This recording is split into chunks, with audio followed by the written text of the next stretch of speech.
নমস্কার বন্ধুরা, টুকি রান্নাঘরে সবাইকে স্বাগত।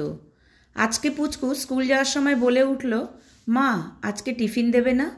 শুনে ভালো লাগলো, পুচকু আমার থেকে স্কুল যাওয়ার সময় টিফিন চাইছে। স্কুল থেকে আজকে তাড়াতাড়ি বাড়ি ফিরবে বলে আমি ওকে সেভাবে কোনো টিফিন দিইনি, তবে সকালবেলা পেট ভরে ও খেয়েই গেছে, আর একটু ফ্রুটস আর একটু বিস্কিট দিয়েছিলাম। পুচকু স্কুল থেকে বাড়ি ফেরার আগেই কিন্তু ওর পছন্দের জলখাবারটা আমি বানিয়ে রেখেছিলাম। চলুন তাহলে দেখে নেওয়া যাক ওর পছন্দের জলখাবার। এই জলখাবারটা দেখা মাত্রই কিন্তু সবার জিভেই জল আসবে। খুবই অল্প তেল মশলা দিয়ে জলখাবারটা বানিয়েছি, আর একদমই লঙ্কার গুঁড়ো ব্যবহার করিনি। প্রথমেই আমি ক্যারামেল পায়েস বানিয়ে নেব, সেমাইয়ের পায়েস। সেমাইয়ের পায়েস বানাতে কিন্তু খুবই অল্প সময় লাগে। আমি এখানে নিয়ে নিয়েছি 1 লিটার দুধ। দুধটাকে প্রথমে ভালো করে ফুটিয়ে নিচ্ছি। গ্যাসের ফ্লেমটাকে মিডিয়ামে রেখে ধীরে ধীরে কিন্তু দুধটাকে গাঢ় করে নিতে হবে। দুধটা গাঢ় হতে হতে আমি এখানে সেমাইটাকে একটু ঘিয়ের মধ্যে ফ্রাই করে নিচ্ছি। তার জন্য এখানে নিয়ে নিয়েছি 1 টিস্পুন ঘি। এই সময় গ্যাসের ফ্লেমটাকে আমি লোতে রেখেছি, আর ধীরে ধীরে সেমাইগুলোকে একটু লালচে করে ভেজে নিচ্ছি। দুধটা কিন্তু ফুটে খানিকটা শুকিয়ে এসছে। এই সময় কিন্তু সেমাইগুলোকে আমি দুধের মধ্যে দিয়ে দিচ্ছি। দেওয়ার পর খুব ভালো করে নেড়ে একটু মিক্স করে নিচ্ছি। আবারও দুধটাকে একপাশে সরিয়ে রেখে আমি তাওয়ার মধ্যে 1/2 টিস্পুন ঘি নিয়ে নিলাম। এবার আমি ক্যারামেলটা বানিয়ে নেব। তার জন্য এখানে নিয়ে নিচ্ছি 1 কাপ চিনি, 3 to 4 টেবিল স্পুন জল। এর থেকে বেশি জলের দরকার নেই। গ্যাসের ফ্লেমটাকে এখানে আমি লো টু মিডিয়ামে রেখেছি। এই সময় কিন্তু ভালো করে নেড়ে নেড়ে ক্যারামেলটা আমাদের তৈরি করে নিতে হবে। থামলে চলবে না, থামলে কিন্তু নিচে লেগে যাওয়ার একটা সম্ভাবনা থাকবে। ঘিটা দেওয়াতে কিন্তু পায়েসের মধ্যে একটা খুব সুন্দর গন্ধ আসে। আস্তে আস্তে চিনিটা কিন্তু গাঢ় হয়ে আসছে, তার সাথে সাথে রঙটাও কিন্তু পরিবর্তন হচ্ছে। ধীরে ধীরে রঙটা কিন্তু লালচে হয়ে আসছে। দেখুন, খুব বেশি কিন্তু লালচে করা যাবে না, আবার খুব বেশি লালচে করে দিলে তাহলে ক্যারামেলটা কিন্তু তেতো হয়ে যাবে, ফলে পায়েসটাও কিন্তু তেতো লাগবে। হালকা একটু ঠিক এরকম রং ধরলেই কিন্তু গ্যাসের ফ্লেমটাকে বন্ধ করে দিতে হবে। ক্যারামেলটা রেডি করতে করতে কিন্তু পায়েসটাও আমার রেডি হয়ে গেছে। দেখুন, পায়েসটা কিন্তু অনেকটাই গাঢ় হয়ে গেছে। এই অবস্থায় কিন্তু আমি ক্যারামেলটা এর মধ্যে ঢেলে দিচ্ছি। এরপর ক্যারামেলটার পায়েসটা খুব ভালো করে মিশিয়ে নিয়ে 1 মিনিট মতো ফুটিয়ে নিলেই যথেষ্ট। আমি এখানে একবার মিষ্টিটা একটু টেস্ট করে নিচ্ছি, সব কিছু ঠিকঠাক আছে কি না। আমাদের ক্যারামেল সেমাইয়ের পায়েস কিন্তু একদম রেডি। ক্যারামেলের একটা খুব সুন্দর গন্ধ আসছে পায়েসের থেকে। হাতের কাছে শীতের গুড় না থাকলেও এইভাবেও কিন্তু পায়েসটা তৈরি করে খেতে পারেন।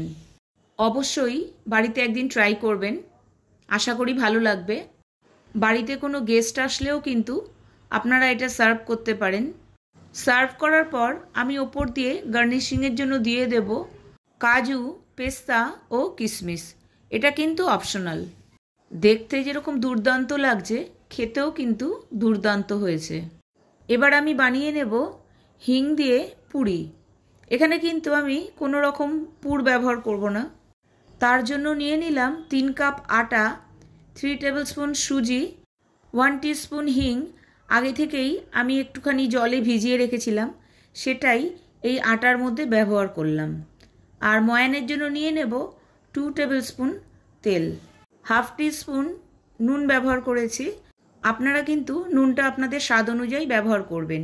এখানে ভালো করে ময়ানটাকে মিশিয়ে নিয়ে অল্প অল্প জল দিয়ে আমি একটা ডো বানিয়ে নেব। আটাটা কিন্তু আমি এখানে নরম করেই মাখবো। রোজ রুটি করার সময় যেভাবে আমরা আটা মাখি ঠিক সেরকমভাবেই মাখবো। আটাটা মেখে রাখার পর কিন্তু 10 থেকে 15 মিনিট ঢেকে রাখবো। আর আটার পুরি কিন্তু একদম সাদা ধপধপে হয় না, একটু লালচে ভাব থাকে, খেতে কিন্তু সুন্দর লাগে। কড়াইতে আমি নিয়ে নিলাম 2 টেবিল স্পুন তেল। ফোড়নে দিয়ে দিলাম 1/2 টিস্পুন জিরে, 1/2 টিস্পুন গোটা ধনে, 2টো লবঙ্গ, 7 থেকে 8টা গোটা গোলমরিচ, 1/2 টিস্পুন হিং, আর দিয়ে দিলাম একটা 1 ইঞ্চি আদার টুকরোকে গ্রেট করা, 3টে কাঁচা লঙ্কা কুচানো। মশলাগুলো হালকা একটু ফ্রাই করে নিয়ে যখন হালকা একটু রং ধরে আসবে এর মধ্যে দিয়ে দেব 1 টেবিল স্পুন বেসন। বেসনটাও হালকা একটু লালচে হয়ে আসলে এর মধ্যে দিয়ে দেব 1/2 টিস্পুন ধনে গুঁড়ো, 1/2 টিস্পুন হলুদ। এবার সব কিছুকে খুব ভালো করে মিশিয়ে নিতে হবে। মেশানো হয়ে গেলে এর মধ্যে দিয়ে দেব আগে থেকে কুচিয়ে রাখা টমেটো। এখানে কুচানো টমেটোর পরিবর্তে আপনারা কিন্তু টমেটোর পেস্টও বানিয়ে দিতে পারেন। টমেটো কিন্তু নরম হতে বেশি সময় লাগে না।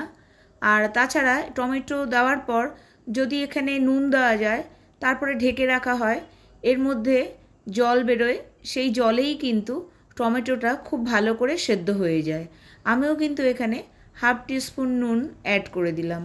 তারপর আমি কড়াইটাকে ঢেকে রেখে দিয়েছিলাম 5 থেকে 7 মিনিটের জন্য।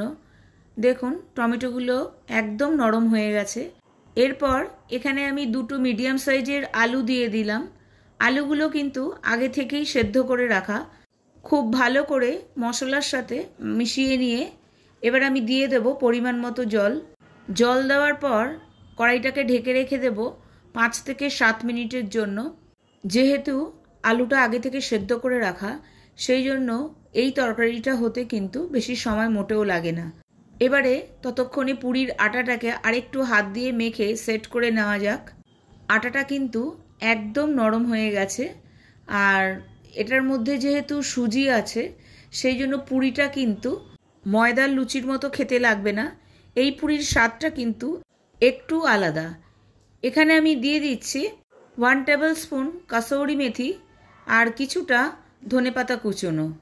এই দুটো কিন্তু অবশ্যই দিতে হবে, স্কিপ করলে চলবে না।